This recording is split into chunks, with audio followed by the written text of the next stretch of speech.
Between 1968 and 1972, America launched 9 human missions to the moon, 6 of which successfully touched down, allowing 12 men to walk on the lunar surface.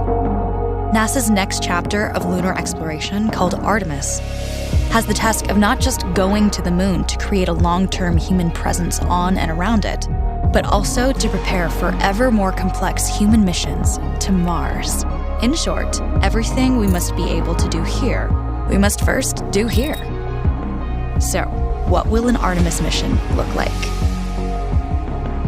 Everything is designed and tested with our most important element in mind, the astronauts. This is their deep space, human-rated spacecraft called Orion, built in 3 parts. The crew module, where up to 4 astronauts will live and work throughout the flight. The service module, with life support systems for the crew and its own engine and fuel reserves. And a launch abort system, with engines capable of pulling the crew module to safety during launch should anything go wrong. To accomplish the task of launching our crew and heavy payloads, NASA is building the Space Launch System, comprising of a cargo hold, an exploration upper stage, a massive core stage, and 2 extended solid rocket boosters. Altogether, this is the world's most powerful rocket, and it exceeds the legendary Saturn V of the Apollo era in numerous ways. Sitting on the launch pad, the entire rocket, fully fueled, weighs just over 6 million pounds, 5.2 million of which is just the fuel. Once ignited, there is no stopping what comes next. All 4 RS-25 engines and the 2 solid rocket boosters come to life, thundering our crew upwards. 2 minutes after ignition, the solid rocket boosters are spent and released. 8 minutes after launch, the core stage is depleted and separated. The upper stage fires briefly, placing Orion into a parking orbit around the Earth. Here, the crew reconfigure the spacecraft and check systems to confirm everything is ready for deep space travel. With a go from mission control, the crew reignite the exploration upper stage engines to leave Earth entirely. The exact timing of this maneuver is critical to reach a speed that can escape Earth's gravitational pull, but also put Orion on a course that will intersect the moon days later. Once this burn is complete, the upper stage of the SLS is jettisoned and the crew aboard Orion coast for several days toward all that awaits them at the moon. Approaching the moon, we see the fundamental differences between Artemis and Apollo. Instead of requiring Orion to serve as an expendable lunar command module or to carry a constrained lunar lander, the Artemis missions will take advantage of a different approach: pre-staging. Everything needed for lunar missions will be positioned in advance by commercial and international partners. This includes rovers, science experiments, and human-rated systems on the surface. But it also includes a dedicated lunar station in orbit around the moon called Gateway. Here at this station, we can pre-stage a robust lunar lander and establish a strong communications relay. Designed with open standards, the Gateway can be expanded as new missions and partnerships develop, allowing multiple human missions on the moon at the same time and enabling ongoing science to be conducted even between human missions. The Gateway is also capable of adjusting its orbit to allow access to every part of the moon, something the Apollo missions could not do. But the real key in this approach is placing Gateway in a unique halo orbit to perfect the maneuvers needed for Mars missions. And with the growing list of commercial and international opportunities, Gateway is the ideal hub between Earth and all that lies beyond. Returning to our crew as they approach Gateway, the Orion must match the elliptical orbit of the station in order to successfully dock. Once on board, pre-selected crew members transfer to the Lunar Lander, while those assigned to Gateway remain on station. The Lunar Lander system itself is built for 3 unique steps: descending from the halo orbit of Gateway down to a low lunar orbit, descending from low lunar orbit to the surface, and once the lunar mission is complete, launching from the surface of the moon and ascending all the way back to the orbiting Gateway.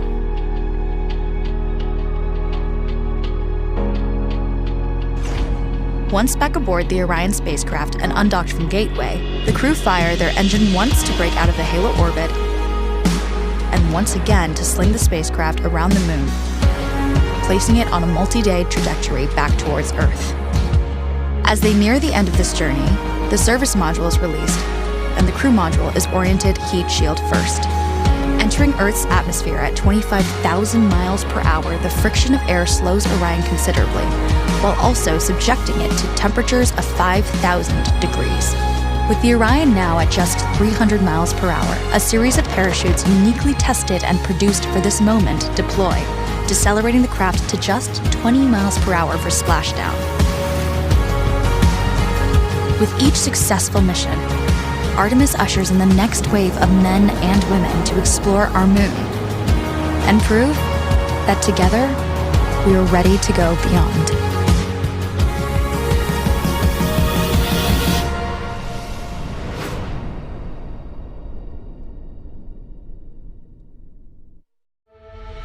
All 50 years ago, we pioneered a path to the moon. The trail we blazed cut through the fictions of science and showed us all what was possible. It's very pretty out here. Today, our calling to explore is even greater. To go farther, we must be able to sustain missions of greater distance and duration. We must use the resources we find at our destinations. We must overcome radiation, isolation, gravity, and extreme environments like never before. These are the challenges we face to push the bounds of humanity. We're going to the moon to stay by 2024, and this is how. This all starts with the ability to get larger, heavier payloads off-planet and beyond Earth's gravity. For this, we designed an entirely new rocket. The Space Launch System. SLS will be the most powerful rocket ever developed. And with components in production and more in testing, this system is capable of being the catalyst for deep space missions. we need a capsule that can support humans from launch through deep space and return safely back to Earth. For this, we've built Orion. This is NASA's next-generation human space capsule. Using data from lunar orbiters that continue to reveal the moon's hazards and resources, we're currently developing an entirely new approach to landing and operating on the moon. Using our commercial partners to deliver science instruments and robotics to the surface, we are paving the way for human missions in 2024.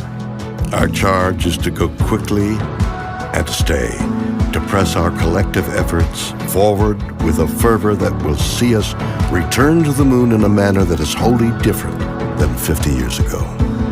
We want lunar landers that are reusable, that can land anywhere on the lunar surface. The simplest way to do so is to give them a platform in orbit around the moon from which to transition. An orbiting platform to host deep space experiments and be a waypoint for human capsules. We call this lunar outpost Gateway. The beauty of the Gateway is that it can be moved between orbits.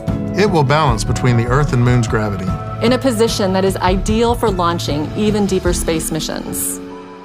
In 2009, we learned that the moon contains millions of tons of water ice.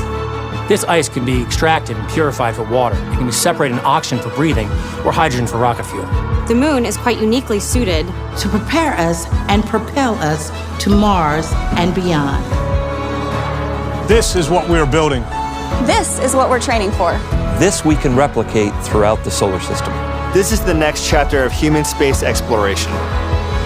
Humans are the most fragile element of this entire endeavor, and yet we go for humanity. We go to the moon and on to Mars to seek knowledge and understanding and to share it with all. We go knowing our efforts will create opportunities that cannot be foreseen. We go because we are destined to explore and see it with our own eyes. We turn towards the moon now, not as a conclusion, but as preparation, as a checkpoint toward all that lies beyond. Our greatest adventures remain ahead of us. We are going. We're going. We are going. We are going. We're going.